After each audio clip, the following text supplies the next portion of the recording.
UGC net Hindi unit 10 में अन्य गद्य विधाओं में आज हमारा टॉपिक है संस्कृति के 4 अध्याय। संस्कृति के 4 अध्याय जो कि रामधारी सिंह दिनकर जी के द्वारा लिखे गए हैं और बहुत ही इम्पोर्टेंट ये आपकी विधा रहने वाली है। ये तो इसको पूरा ज़रूर देख लेना स्किप भी किए बिना, क्योंकि यहाँ से आपके 1 से 2% अवश्य ही बनते हैं हर बार। तो देख लेते हैं, चलते हैं आगे। बिना स्किप किए पूरी वीडियो ज़रूर देखना और पसंद आए तो भई लाइक, शेयर भी ज़रूर कर देना। संस्कृति के 4 अध्याय नामक जो पुस्तक है, ये रामधारी सिंह दिनकर जी के द्वारा लिखी गई है। इसका प्रकाशन वर्ष है 1956 ईस्वी, ठीक है? तो ये आपका प्रकाशन वर्ष अच्छे से याद रख लेना है, 1956 ईस्वी में प्रकाशित हुई थी। रामधारी सिंह दिनकर को इस पुस्तक के लिए 1959 ईस्वी में, ठीक है? 1959 यानी कि 3 साल बाद साहित्य अकादमी पुरस्कार भी प्राप्त हुआ था। ये ध्यान रखना, साहित्य अकादमी मिला था। आगे इस पुस्तक में दिनकर जी ने भारतीय संस्कृति के उन पड़ावों का जिक्र किया है जिन्होंने भारतीय संस्कृति के रूप निर्धारण में महत्वपूर्ण भूमिका निभाई थी। वे ऐसे 4 सोपान मानते हैं। ये भारतीय संस्कृति के रूप निर्धारण में यानी कि भारतीय संस्कृति को बनाने में 4 सोपानों की महत्वपूर्ण भूमिका मानते हैं कौन? रामधारी सिंह दिनकर जी। उन 4 सोपानों में क्या-क्या है? ये पहला है आर्य आगमन, दूसरा है जैन और बौद्ध आंदोलन, तीसरा है इस्लाम का आगमन और चौथा है यूरोप का आगमन। ठीक है? तो ये चारों आपको क्रम से ही याद रखने हैं जैसे यहाँ पर दिए गए हैं, क्योंकि इनका क्रम पूछ लिया जाता है। आगे देखते हैं दिनकर जी आपकी इस पुस्तक को मतलब अपनी इसी पुस्तक को साहित्य और दर्शन का महल कहते हैं, जहाँ इतिहास की हैसियत केवल एक किराएदार की है। ठीक है? तो ये ध्यान रखना है। अगर पूछ लिया जाए साहित्य और दर्शन का महल किस ग्रंथ को कहा जाता है या फिर किसने कहा है, तो ये दिनकर जी ने अपनी पुस्तक को स्वयं ही कहा है। इतिहास की हैसियत इसमें किराएदार की बताई है। यह पुस्तक भारत के संपूर्ण इतिहास को 4 खंडों में बाँटकर भारतीय संस्कृति को समझने का सार्थक प्रयास। ये 4 खंडों में बाँटा है इसमें पूरे इतिहास को और भारतीय समझने का प्रयास किया गया है। ये 4 अध्यायों में विभक्त है। चारों अध्यायों को हम यहाँ से अच्छे से समझने की कोशिश करेंगे आगे। भारतीय जनता की रचना और हिंदू संस्कृति का आविर्भाव। ये भारतीय जनता की रचना और हिंदू संस्कृति का आविर्भाव, इसमें 3 प्रकरण हैं जो हमें देखने हैं। आगे प्राचीन हिंदुत्व से विद्रोह, इसमें 7 प्रकरण आते हैं। प्राचीन हिंदुत्व से विद्रोह में हिंदू संस्कृति और इस्लाम, इसमें 12 प्रकरण हैं। इसके बाद है भारतीय संस्कृति और यूरोप, इसमें 17 प्रकरण आते हैं। तो कुल इसमें अगर आपसे पूछ लिया जाए कितने प्रकरण हैं, तो ये आपको अच्छे से याद रखना पड़ेगा। 7 3 कितना हो गया? 10 हो गया। 10 और 10 12, 12 और 2 कितना हो गया? 10 और 10 20 और 2 22, 22 और कितना हो गया? तो आप लगा लेना 17, ठीक है? इस यानी कि 39 प्रकरण इसके अंदर टोटल गिनवाए गए हैं।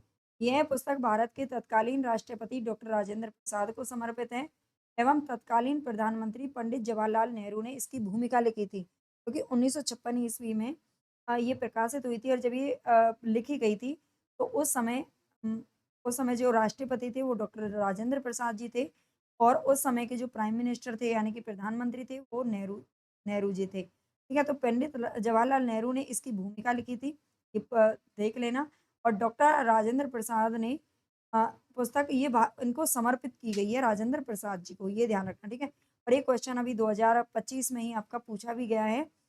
दिसंबर 2025 में क्वेश्चन पूछा गया था और जवाहरलाल नेहरू ने ये भी कहा गया है इसमें प्रस्तावना, कि प्रस्तावनाएँ वो जवाहरलाल नेहरू ने लिखी है, वैसे इसका मूल ग्रंथ में बताया गया है और भूमिका लेखक ने, लेकिन यही इसमें बताया जाता है और यही इसमें क्वेश्चन में पूछा भी जाता है।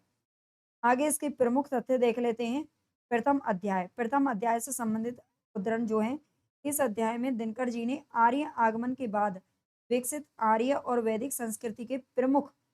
या वैदिक संस्कृति के प्रमुख उपकरणों का आख्यान किया है। ठीक है? तो ये याद रख लेना, दिनकर जी ने आर्य आगमन के बाद में जो आर्य और वैदिक संस्कृति का जो विकास हुआ है, उसके प्रमुख उपकरणों का आख्यान किया है। दिनकर जी के अनुसार ईसाई तथा मुसलमानों को छोड़कर इस देश में कम से कम 11 जातियों के आगमन का प्रमाण मिलता है। ठीक है? ईसाई और मुसलमानों के अलावा, ईसाई और मुसलमानों को तो सब जानते हैं, लेकिन इनके अलावा कम से कम 11 जातियाँ और यहाँ पर भारत में आई थी दिनकर जी के इस ग्रंथ के अनुसार। आगे कहते हैं कि दिनकर जी द्रविड़ शब्द को प्रजातिवाचक न मानकर स्थानवाचक मानते हैं और उनका निवास आर्यों से प्राचीन मानते हैं। ठीक है? द्रविड़ जो अब हम अपने दक्षिण के लिए यूज़ करते हैं, उपयोग में लाते हैं द्रविड़ शब्द को। ठीक है? तो द्रविड़ शब्द को ये प्रजातिवाचक नहीं मानते थे बल्कि स्थानवाचक मानते थे। ये भी ध्यान रखना। आगे दिनकर आर्यों का मूल स्थान रूस के दक्षिण में मानते हैं। इम्पोर्टेंट क्वेश्चन है, पूछा भी जा चुका है। ठीक है? दिनकर आर्यों का जो मूल स्थान है वो किसको मानते थे? तो रूस के दक्षिण में मानते हैं। एक एक लाइन इसमें इस ग्रंथ में बहुत ही इम्पोर्टेंट है और यहाँ से प्रश्न आपके एक लाइन से कहीं से भी बन सकता है। ठीक है? तो बिना स्किप किए पूरा ये निबंध ज़रूर पढ़ लेना। दिनकर वेदों का काल ईसा पूर्व 2500 से ईसा पूर्व 1800 तक मानते हैं। इसको अच्छे से याद रख लेना।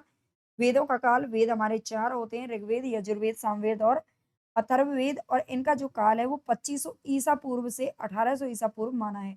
जाति की अवधारणा का उद्भव समस्त मानव समुदायों को आर्य व्रत व्रत में कस लेने के लिए हुआ था, ऐसा दिनकर जी का मत है। क्या जाति की अवधारणा का जो उद्भव हुआ है, यानी कि जो जाति-पात में हमारा जो देश बँटा हुआ है, इसका जो उद्भव है वो क्यों हुआ था, ये दिनकर जी के अनुसार आपको याद रखना है। वैदिक भारत में अंतरजातीय विवाह अपमानजनक नहीं माने जाते थे। तो वैदिक भारत में वेद ज आप अगर देखेंगे महाभारत या रामायण के समय में, जब अंतरजातीय जो विवाह होते थे, वो अपमानजनक नहीं माने जाते थे, है ना? जैसा कि बीच के ज़माने में माने जाने लगे, ज जिस वक़्त ये लिखा गया था, ये पुस्तक ग्रंथ लिखा गया था, उस समय बहुत माना जाता था। हालाँकि अब धीरे-धीरे ये चीज़ें कम हो रही हैं। जाति प्रथा के स्वीकार्य को दिनकर देश में संस्कृति समन्वय का पहला कदम मानते हैं, ठीक है? जाति प्रथा के स्वीकार्य को दिनकर जी देश में संस्कृति समन्वय का पहला कदम मानते हैं। विभिन्न जातियों के समघट्ट से तैयार जनता को दिनकर हिंदू कहते हैं। विभिन्न जातियों के समघट्ट से तैयार जो जनता है, उसको दिनकर जी ने क्या कहा? हिंदू कहा है। दिनकर भारतीय संस्कृति की उपमा विभिन्न औषधियों के मिश्रण से बने काढ़े से देते हैं, जिसको औटाने का श्रेय आर्यों को, ये भी अभी 2025 में क्वेश्चन पूछा गया था। दिनकर भारतीय संस्कृति की उपमा किसको देते हैं? तो विभिन्न औषधियों के मिश्रण से बने काढ़े को। कि भारतीय संस्कृति में जिस तरह से नाना प्रकार की चीज़ें हमें देखने को मिलती हैं, अलग-अलग विभिन्नता देखने को मिलती है, उसको विभिन्न औषधियों के मिश्रण से बने काढ़े से देते हैं, और जिसको औटाने का कार्य किसने किया है? औटाने का अर्थ होता है उबालने का कार्य, है ना? तो यानी कि पकाने का जो कार्य है वो किसने किया है? आर्यों ने किया है। द्वितीय अध्याय की अगर बात करें, तो दिनकर द्वितीय अध्याय को प्राचीन हिंदुत्व से विद्रोह कहते हैं। जो दिनकर जी हैं वो द्वितीय अध्याय को प्राचीन हिंदुत्व से विद्रोह कहते हैं। यह अध्याय जैन और बौद्ध आंदोलन का है। द्वितीय अध्याय में क्या आता है? जैन और बौद्ध आंदोलन आता है। दिनकर निराशावाद का प्रचंडतम रूप जैन बौद्ध आंदोलन में देखते हैं। जो दिनकर जी हैं, ये निराशावाद का प्रचंडतम रूप किसमें देखते हैं? तो जैन बौद्ध आंदोलन में देखते हैं। दिनकर वेद ऋषियों को धार्मिक कवि कहते हैं। जो वेद ऋषि हैं, वेद हैं या ऋषि हैं, उनको धार्मिक कवि, वेद ऋषियों को धार्मिक कवि कहा है दिनकर जी ने। अहिंसा, मोक्ष, निराशावाद आदि को दिनकर उपनिषदीय खोज मानते हैं। क्या अहिंसा, मोक्ष, निराशावाद, इस तरह की जो ये अम, हमारी हमारे ये शब्द हैं, इनको दिनकर जी ने उपनिषदीय खोज माना है, ठीक है? अहिंसा का, मोक्ष का, निराशावाद का जो पालन करते हैं, ये उपनिषदों की खोज मानी गई है। अहिंसा और तप जैन धर्म की 2 बड़ी विशेषताएँ हैं, ठीक है? विशेषताएँ अहिंसा और तप, ये ध्यान रखना। जैन धर्म में इनको बहुत ज़्यादा अ, माना जाता है। दिनकर बौद्ध धर्म को हिंदुत्व का ही संशोधित रूप मानते हैं। ठीक है? दिनकर बौद्ध धर्म को हिंदुत्व का ही संशोधित रूप मानते हैं। प्रबोध चंद्रोदय नाटक में बौद्ध जैन धर्म के पतित रूप का चित्रण मिलता है। ठीक है? प्रबोध चंद्रोदय जो नाटक है, उसमें बौद्ध होता है। तृतीय अध्याय में देखते हैं क्या है। दिनकर जी भारतीय संस्कृति को बहुत बड़े स्तर पर प्रभावित करने का तीसरा अध्याय इस्लाम के उदय को मानते हैं। दिनकर जी ने भारतीय संस्कृति को जिसने बहुत बड़े स्तर पर प्रभावित किया है, वो है इस्लाम का उदय होना, यानी कि मुगलों का हमारे देश के अंदर प्रवेश कर जाना। इस्लाम का अर्थ होता है शांति में प्रवेश करना।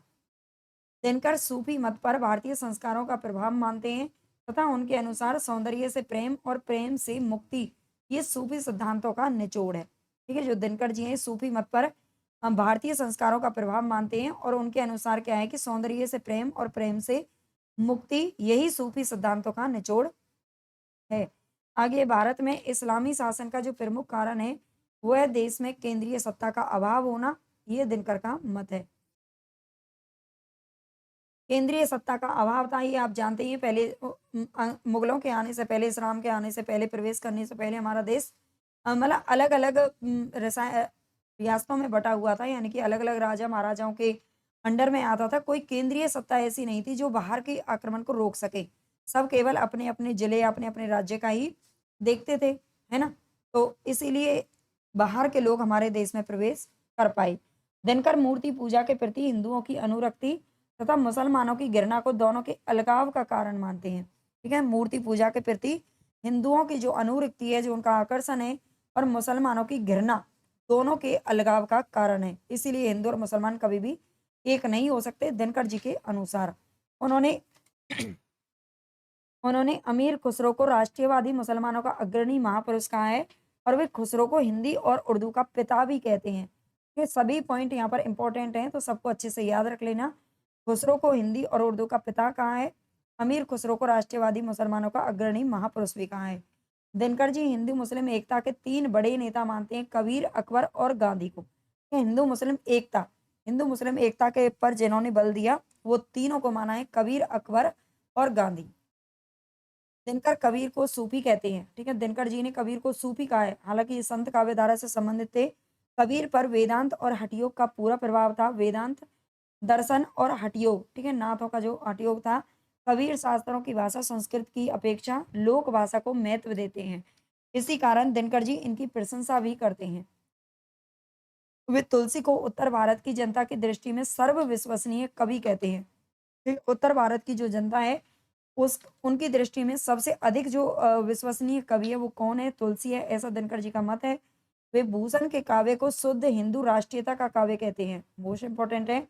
भूषण के काव्य को, भूषण आप जानते होंगे रीतिकाल के कवि हैं। जो रीतिकाल में भी वीर रस की कविताएं लिख रहे थे, जिस समय पर श्रृंगारिक काव्य रचनाएं हो रही थी, तो इन्हें शुद्ध हिंदू राष्ट्रीयता का काव्य कहते हैं, इनके काव्य को। वे मुस्लिम हिंदी कवियों में रहीम, रसखान तथा ताज ताज कवि की मुक्त कंठ से प्रशंसा करते हैं, ठीक है? खुले दिल से इनकी प्रशंसा करते हैं, रहीम दास, रसखान और ताज की। दिनकर के अनुसार इस्लाम के आगमन से उत्तर भारत की राजनीतिक एकता मजबूत हुई तथा धर्म की नई चेतना उत्पन्न हुई, किंतु भारतीय दर्शन तथा विचारधारा पर इस्लाम का कोई गंभीर प्रभाव नहीं पड़ा था। दिनकर भक्ति को प्रावैदिक तत्व मानते हैं। उन्होंने भक्ति आंदोलन का मूल ग्रंथ भागवत को ना मानकर अलवारों के पद संकलन प्रबंध है को मानने का आग्रह किया है। ठीक है, तो दिनकर भक्ति को क्या मानते हैं? प्रावैदिक तत्व मानते हैं। और उन्होंने भक्ति आंदोलन का जो मूल ग्रंथ है वो भागवत को नहीं माना, बल्कि अलवारों के पद संकलन, इनका प्रबंध नामक जो पद संकलन है, इसको मानने का आग्रह किया भी है। अकबर ने अल्लो उपनिषद लिखवाया था, ये याद रखना है। दिनकर जी के अनुसार अकबर ने अल्लो उपनिषद की रचना करवाई थी। दिनकर ने अमृत और हलाहल के 2 संघर्षों का जिक्र किया है। ठीक है, दिनकर ने अमृत और हलाहल के 2 संघर्षों का जिक्र किया है। प्रथम अकबर और शेख अहमद सरहिंदी का, और दूसरा गांधी और गोडसे का। ठीक है, गांधी और गोडसे का, अकबर और शेख अहमद सरहिंदी का, तो दोनों का यहाँ पर जिक्र किया गया है। दिनकर ने शाहजहां के व्यक्तित्व को फटा हुआ कहा है, जिसका एक भाग है दारा शिकोह और दूसरा औरंगजेब है। ये शाहजहां के दोनों बेटों का नाम है, दारा शिकोह और औरंगजेब, याद रखना। ठीक है, और शाहजहां के व्यक्तित्व को फटा हुआ किसने कहा है? दिनकर जी ने कहा है। पूछा जाता है बार बार क्वेश्चन। दिनकर ने दारा शिकोह को पराजित पीयूष कहा है। ठीक है, पराजित पीयूष किसको कहा है? दिनकर ने दारा शिकोह को कहा है, क्योंकि दारा शिकोह को गद्दी नहीं मिली थी, आप जानते हैं, शाहजहां के जाने के बाद, या शाहजहां के बाद में औरंगजेब ने ही संभाला था। दिनकर ने गुरु गोविंद सिंह को परशुराम का अवतार माना है। दिनकर जी ने गुरु गोविंद सिंह को क्या माना है? परशुराम का अवतार माना है, ये भी ध्यान रखना। दिनकर ने इस्लामी शासन में बाद में आई उदारता का जो कारण है वो ईरानी प्रभाव को माना है। ठीक है, इस्लामी शासन में शुरुआत में वो उदारता नहीं थी, बहुत ही कट्टर प्रवृत्ति के लोग थे, लेकिन बाद में जो उदारता आई थी वो है ईरानी प्रभाव को माना है। दिनकर गाथा सप्तशती को सांसारिक काव्य का प्राचीनतम नमूना मानते हैं। ठीक है, दिनकर जी गाथा सप्तशती को सांसारिक काव्य का प्राचीनतम नमूना मानते हैं। प्रेम की स्वतंत्र रूप से अभ्यर्थना सर्वप्रथम कबीर ने की थी। प्रेम की स्वतंत्र रूप से जो अभ्यर्थना अभ्यर्थना वो किसने की थी? तो सबसे पहले कबीर ने की थी। दिनकर का मत है मृत्यु कामना का उद्भव कबीर में हुआ। कि मृत्यु कामना का, यानी कि आप जानते हैं, आपने अगर कबीर को पढ़ा होगा तो आपने देखा होगा, कबीर मुक्ति की कामना अपने मन में लिए हुए थे, है ना? वो कहते थे कि मतलब मृत्यु जल्दी से जल्दी मिल जाए ताकि उनकी मुक्ति हो जाए। दिनकर इसे सूफी तत्व कहते हैं। आगे अकबर के शासन काल में फ़ारसी राजभाषा बनी थी, ये बार-बार क्वेश्चन पूछा भी जाता है। अकबर के शासन काल में अकबर से पहले जो उनके इस्लाम की जो भाषा थी उनके राजभाषा थी, वो हिंदी थी, है ना? और अकबर के शासन काल में फ़ारसी बनी थी और ये भी टोडरमल के कहने से बनी थी। टोडरमल इनका जो नवरत्नों में जाना जाता है। फ़ारसी को दिनकर हिंदी की मौसेरी बहन कहते हैं। दिनकर जी फ़ारसी को हिंदी की मौसेरी बहन कहते हैं। दिनकर के अनुसार खड़ी बोली को साहित्य की भाषा मुसलमानों ने बनाया था। दिनकर के अनुसार खड़ी बोली को साहित्य की भाषा किसने बनाया था? तो मुसलमानों ने बनाया। दिनकर जी कहते हैं कि उर्दू का जन्म दक्षिण भारत में हुआ था। दिनकर जी कहते हैं कि उर्दू का जो जन्म है वो कहाँ पर हुआ? दक्षिण भारत में हुआ। दिनकर के अनुसार बहमनी साम्राज्य के सांप्रदायिक सद्भावनापूर्ण वातावरण में कवियों ने फारसी द्वंद्व में आगरा, दिल्ली की स्थानीय बोली में कविता की थी, ठीक है? दिनकर के अनुसार बहमनी साम्राज्य के सांप्रदायिक सद्भावनापूर्ण वातावरण में कवियों ने फारसी द्वंद्व में आगरा और दिल्ली की स्थानीय बोली में कविता की। दिनकर कहते हैं कि यदि उर्दू में फारसी छंद तथा देशज शब्दों के प्रयोग की प्रवृत्ति का विकास पूरा हुआ होता तो उर्दू हिंदी मुस्लिम सामासिक संस्कृति की भाषा बन करके आती, ठीक है? दिनकर जी क्या कहते हैं कि यदि उर्दू में फारसी छंद और देशज शब्दों के प्रयोग की प्रवृत्ति का विकास अगर पूरा हो गया होता तो उर्दू ही हिंदी मुस्लिम सामासिक संस्कृति की भाषा बन जाती। दिनकर ने उर्दू के फारसी ईरानीकरण के 3 कारण माने हैं। ठीक है, दिनकर जी ने उर्दू के फारसी ईरानीकरण के 3 कारण माने हैं। पहला है फारसी लिपि का प्रयोग करना, दूसरा है पतनशील मनोवृत्ति, सांप्रदायिक नीति बनाना तथा उसकी पृष्ठभूमि प्रकाशित करना। सांप्रदायिक नीति बनाना तथा उसकी पृष्ठभूमि प्रकाशित करना। ठीक है, ये 3 प्रभाव माने। आगे खड़ी बोली को मूलतः हिंदुओं की बोली समझते हैं। खड़ी बोली को दिनकर जी क्या समझते हैं? मूलतः हिंदुओं की बोली समझते हैं। अकबर से पहले राज दरबार का जो हिसाब-किताब रखने के लिए हिंदी का प्रयोग किया जाता था और यह स्थान टोडरमल के आग्रह पर अकबर ने फारसी को दे दिया था, ठीक है? टोडरमल जो उनके नवरत्नों में शामिल थे और ये कुछ कुछ कोषाध्यक्ष वगैरह भी रहे हैं इस समय में। आगे दिनकर उर्दू गद्य का वास्तविक आरंभ फोर्ट विलियम कॉलेज से मानते हैं। फोर्ट विलियम कॉलेज उस समय 1800 ईस्वी में जब इसकी स्थापना हुई थी कलकत्ता में, इसके बारे में आपने पढ़ा होगा। ठीक है, 1800 ईस्वी में तो लॉर्ड वेलेज़ अली के समय इसकी स्थापना हुई थी। दिनकर ने उर्दू गद्य का जो वास्तविक आरंभ है वो यहीं से माना है। दिनकर ने सूफियों को इस्लाम को सर्वोत्तम मानव कहा है, ठीक है? दिनकर ने सूफियों को क्या कहा है? इस्लाम के सर्वोत्तम मानव कहकर पुकारा है। दिनकर वर्तमान युगीन दफ्तरी हिंदी को कठिन हिंदी की परिभाषा देते हैं, ठीक है? दिनकर जी वर्तमान युगीन दफ्तरी हिंदी को क्या कहते हैं? कठिन हिंदी कहते हैं। चतुर्थ अध्याय, चतुर्थ अध्याय में क्या इंपॉर्टेंट है? अगर आपको क्लास अच्छी लग रही है ना? तो आप आपके लिए यूज़फुल बहुत रहेगी ये क्लास। तो आप लाइक, सब्सक्राइब ज़रूर कर दीजिए। अगर नए हो तो सब्सक्राइब कर लीजिए भई, लाइक कर दीजिए और शेयर भी कर दीजिए। अब हम चलते हैं चतुर्थ अध्याय पर। भारतीय संस्कृति का जो चौथा सोपान है, ये दिनकर के अनुसार भारत में यूरोप का आगमन है। ये यूरोपवासी जो आए थे यहाँ पर, उनका आगमन बताते हैं जिसमें अंग्रेज, फ्रांसीसी डच, है ना, पुर्तगाली सारे लोग आते हैं। अच्छा, आगे दे भी रखा है इसमें पुर्तगाली। सबसे पहले जो ये कहा जाता है कि भारत की जो खोज यानी कि बाहर से जो विदेशी आया था ना, वो सबसे पहले कौन आया था? वास्को डी गामा आया था, यूरोपवासी। ठीक है? उससे पहले तो मतलब इस्लाम तो आ ही चुका था। लेकिन जो पुर्तगाली जो यूरोप से आया था, उसमें कौन था? वास्को डी गामा था, जो 1498 ईस्वी में आया था, ये ध्यान रखना। पुर्तगाल, इसके बाद हॉलैंड, फिर फ्रांसीसी आए थे, फिर अंग्रेज आए थे, डच भी आए थे, है ना? ये भारत आने वाली शक्तियों का क्रम है, इस क्रम को आपको याद रखना है। धर्म प्रचार के लिए मिशनरियों ने देश भाषाओं का सहारा लिया था, ठीक है? धर्म प्रचार के लिए, क्योंकि ये लोग हमारे देश की अगर भाषा ही नहीं जानेंगे तो यहाँ के लोगों को समझाएँगे कैसे? उनको डराएँगे कैसे? धमकाएँगे कैसे? लेकिन धर्म प्रचार के लिए, अपने धर्म प्रचार के लिए इन्होंने क्या किया? देश भाषाओं का सहारा लिया। और धर्म प्रचार के लिए ये जितने भी लोग थे ना, ये सब क्रिश्चियन होते हैं, ठीक है? यूरोप से जो आए थे। 1835 ईस्वी में शिक्षा का माध्यम इन्होंने अंग्रेजी किए जाने की घोषणा की थी। 1835 ईस्वी में एक वुड डिस्पैच के नाम से जिसे शिक्षा का आधुनिक शिक्षा का मैग्ना कार्टा कहा जाता है, उसमें अंग्रेजी किए जाने की घोषणा हुई थी। उससे पहले जो हमारी भाषाएँ थी, देश भाषा वही चल रही थी। लेकिन शिक्षा का माध्यम अंग्रेजी किए जाने की घोषणा 1835 ईस्वी में हो गई थी, जिसे वुड डिस्पैच के नाम से जाना जाता है और इसे अंग्रेजी शिक्षा का मैग्ना कार्टा भी कहा जाता है।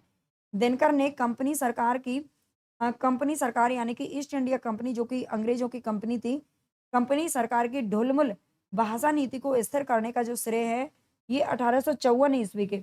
अच्छा, 1835 में पहले हिंदी शिक्षा का माध्यम अंग्रेजी किए जाने की घोषणा हुई, लेकिन 1854 में जो आया था वुड डिस्पैच, इसको दिया गया है पूरी तरह से जो भाषा नीति को स्थिर करने का श्रेय जाता है। ठीक है, ये 1854 में जाता है वुड डिस्पैच को। आगे दिनकर के अनुसार भारतीय निरूक्त और व्याकरण को देखकर यूरोप के विद्वानों ने फोनेटिक्स यानी कि उच्चारण शास्त्र लिखना आरंभ किया था। दिनकर जी मानते हैं कि सायन की आत्मा ही मैक्स मुलर के रूप में जन्मी थी। ठीक है, ये क्वेश्चन पूछा जा चुका है। दिनकर जी क्या मानते हैं कि सायन की जो आत्मा है वही मैक्स मुलर के रूप में जन्मी थी। दिनकर जर्मन रोमांटिक आंदोलन पर प्राचीन संस्कृत दर्शन एवं साहित्य का वृहद प्रभाव देखते हैं। ठीक है, इसको भी याद रखना। आगे है दिनकर जी 19वीं सदी के जो नवोत्थान को प्रवृत्तिवाद का अनुपम उत्थान कहते हैं। 19वीं सदी में यानी कि 1800 के बाद में जो उत्थान हुआ था, है ना, जिसको नवोत्थान के रूप में जाना जाता है, उसको प्रवृत्तिवाद का अनुपम उत्थान कहा है दिनकर ने। भारतीय साहित्य में क्रांतिकारी स्वर 19वीं सदी के बाद फूटे, यह गीता और वेदांत की प्रवृत्ति मार्गी टीका का ही परिणाम था। सती प्रथा उन्मूलन का प्रथम प्रयास अकबर ने किया था, ये थोड़ा ध्यान रखना है। बाद सती प्रथा जो पूरी तरह से अंग्रेजों के द्वारा जो बंद की गई थी, वो 1829 ईस्वी में की गई थी और उस समय के जो गवर्नर थे, वो थे लॉर्ड विलियम बेंटिक। ठीक है, विलियम बेंटिक थे उस समय। 1829 में इस पर पूरी तरह से जो है कानून बन गया था। लेकिन ये राजा राम मोहन राय के कहने पर बना था, ये थोड़ा ध्यान रखना है। ठीक है, और अकबर ने इससे पहले भी सती प्रथा को खत्म करने का प्रयास किया था। आगे एक दिनकर के अनुसार ब्रह्म समाज को ईसाइयत की तरफ केशव चंद्र सेन ने मोड़ा था। ठीक है, दिनकर जी कहते हैं कि ब्रह्म समाज की जिसकी स्थापना राजा राम मोहन राय ने की थी 1828 ईस्वी में। ठीक है, इसकी स्थापना हुई थी 1828 ईस्वी में। इसको ईसाइयत की तरफ मोड़ने का काम किसने किया था? तो केशव चंद्र सेन ने किया था। दिनकर जी राजा राम मोहन राय को विश्ववाद का प्रथम व्याख्याता मानते हैं, ये भी थोड़ा ध्यान देना है। ब्रह्म समाज को दिनकर अद्वैतवादी हिंदुओं की संस्था कहते हैं। एक पॉइंट इसमें आप देख सकते हैं कितना इंपॉर्टेंट है, मैंने हाइलाइट कर रखा है वैसे। दिनकर तिलक यानी कि बाल गंगाधर तिलक को भारतीय राष्ट्रीयता का जनक कहते हैं। तिलक वही तिलक जो कि करम दल के नेता थे। बाल गंगाधर तिलक को भारतीय राष्ट्रीयता का जनक कहा है दिनकर जी ने। दिनकर दयानंद को विश्व मानवता का नेता भी कहते हैं। ठीक है, दिनकर दयानंद को, स्वामी दयानंद को विश्व मानवता का नेता उन्होंने कहा है। आगे केशव चंद्र सेन की सलाह पर स्वामी दयानंद ने अपने प्रचार की भाषा हिंदी कर दी थी। केशव चंद्र सेन की सलाह पर जो स्वामी दयानंद थे, उन्होंने अपने प्रचार की भाषा क्या की? हिंदी की। दिनकर आर्य समाज को हिंदुत्व की खड़गदार कहते हैं।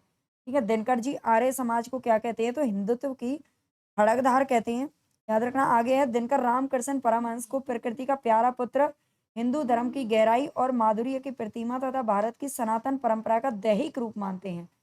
दिनकर रामकृष्ण परमहंस कौन थे? तो आप जानते हैं स्वामी विवेकानंद के गुरु थे रामकृष्ण परमहंस, और इनको प्रकृति का प्यारा पुत्र कहा है, हिंदू धर्म की गहराई और माधुर्य की प्रतिमा तथा भारत की सनातन परंपरा का दैहिक रूप कहा है। दिनकर जी रामकृष्ण परमहंस को धर्म का जीता जागता रूप भी कहते हैं। आगे दिनकर ने रामकृष्ण परमहंस को अनुभूति तथा विवेकानंद को व्याख्या कहा है। विवेकानंद इनके शिष्य थे रामकृष्ण परमहंस के। दिनकर विवेकानंद को सांस्कृतिक राष्ट्रीयता का पिता भी कहते हैं। दिनकर जी ने विवेकानंद को क्या कहा है? सांस्कृतिक राष्ट्रीयता का पिता कहा है। गीता का दूसरा आख्यान दिनकर के अनुसार लोकमान्य तिलक ने किया था। गीता का दूसरा आख्यान किसने दिया था? तो ये लोकमान्य बाल गंगाधर तिलक ने दिया था। महर्षि अरविंद स्वर्ग का भूमिकरण करना चाहते हैं, यहाँ पर ध्यान देना है। दिनकर के अनुसार जो महर्षि अरविंद थे, वो स्वर्ग का भूमिकरण करना चाहते हैं। उनकी मूल थीम अति मानस की अवधारणा तथा अति मानव का विकास है। ठीक है, उनकी जो मूल थीम है वो क्या है? अति मानस की अवधारणा अथवा अति मानव का विकास का है। दिनकर कहते हैं कि गांधी जी ने परमात्मा के दर्शन सदाचार में किए हैं। ठीक है, गांधी जी ने परमात्मा के जो दर्शन है वो किस में किए हैं? सदाचार में किए हैं। ये दिनकर जी का मत है। दिनकर के अनुसार गांधी जी भूमि का स्वर्गीकरण करना चाहते हैं। ठीक है, करते हैं, स्वर्गीकरण करते हैं किसका? भूमि का। ये दिनकर ने कहा है। सर्वपल्ली राधाकृष्णन जो कि हमारे भारत के प्रथम उपराष्ट्रपति थे, और 1948 में इन्हीं के कहने पर जो आप यूजीसी नेट की तैयारी कर रहे हो, यूजीसी का जो स्थापना हुई थी वो भी इन्हीं के जो है सुझाव पर हुई थी, ये भी थोड़ा ध्यान रखना है। आत्मा का धर्म नामक अवधारणा को प्रस्तुत करते हैं। सर्वपल्ली राधाकृष्णन क्या करते हैं? आत्मा का धर्म नामक अवधारणा को प्रस्तुत करते हैं। राधाकृष्णन समबुद्धि को सम्यक ज्ञान का नाम देते हैं। राधाकृष्णन समबुद्धि को सम्यक ज्ञान का नाम देते हैं। दिनकर यूरोप के विश्व नेतृत्व का श्री गणेश दिनकर यूरोप के विश्व नेतृत्व का श्री गणेश कोलंबस द्वारा अमेरिका तथा वास्को डी गामा जो कि 1498 में भारत में प्रवेश किया था, भारत की खोज से मानते हैं। ठीक है, यूरोप से सबसे पहले यही इंसान आया था और बाद में धीरे धीरे सबको खींच लाया। दिनकर ने सैयद अहमद खान को बहावी आंदोलन का सबसे प्रभावशाली नेता माना है। ठीक है, सर सैयद अहमद खान को बहावी आंदोलन का सबसे प्रभावशाली नेता माना है। ये वही अहमद खान है जिन्होंने मुस्लिम लीग की स्थापना की थी 1906 ईस्वी में। दिनकर ने राजभक्त मुसलमानों का जो नेता है ये सैयद अहमद खान को ही माना है। दिनकर रविंद्र और इकबाल दोनों को नवोत्थान का कवि कहते हैं। ठीक, नवोत्थान का कवि कहते हैं। रविंद्रनाथ टैगोर और इकबाल दोनों को ही, इकबाल अपनी अवधारणा के महामानव को मानवता के वृक्ष का अंतिम फल कहते हैं। इकबाल अपनी अवधारणा के महामानव को क्या कहते हैं? मानवता के वृक्ष का अंतिम फल। दिनकर इकबाल के महामानव को नीत्शे के सुपरमैन का अरबी अनुवाद कहते हैं। ठीक है, इकबाल के महामानव को क्या कहते हैं? नीत्शे के सुपरमैन का अरबी अनुवाद कहते हैं। हिंदू मुस्लिम एकता का सर्वश्रेष्ठ प्रदर्शन 1857 के स्वाधीनता संग्राम के बाद दूसरी बार 1920 के असहयोग आंदोलन में हुआ था। दिनकर मुस्लिम लीग को आराम तलब अमीरों की संख्या कहते हैं। ठीक है, मुस्लिम लीग को आराम तलब अमीरों की संख्या कहते हैं, जिसकी स्थापना हुई थी 1906 ईस्वी में। गांधी, नेहरू और मौलाना अबुल कलाम, ठीक है, आजाद को दिनकर ने तत्कालीन राजनीति की वृहत्त्रयी कहा है, क्योंकि गांधी तो खैर 1948 में चले गए थे, लेकिन नेहरू जी प्रथम प्रधानमंत्री बने और मौलाना अबुल कलाम हमारे भारत के, आजाद भारत के प्रथम शिक्षा मंत्री बनाए गए थे। इसीलिए इन्हें दिनकर ने तत्कालीन राजनीति की वृहत्त्रयी कहा है। शाहजहां ने औरंगजेब का जो दूसरा नाम है वो नवरंग बिहारी रखा है। मोस्ट इंपोर्टेंट है, पूछा जाता है। ठीक है, शाहजहां ने औरंगजेब उनका बेटा था, जिसका नाम उन्होंने नवरंग बिहारी नाम से रखा है, जिसकी मृत्यु हुई थी 1707 ईस्वी में। तो यहाँ पर आज का हमारा ये क्लास खत्म हुई। अब इसकी हमारी एक और विधा बची है, बस उसे हमें पढ़ना है। अगर पसंद आई हो तो लाइक, सब्सक्राइब, शेयर, हाइप जरूर कर देना।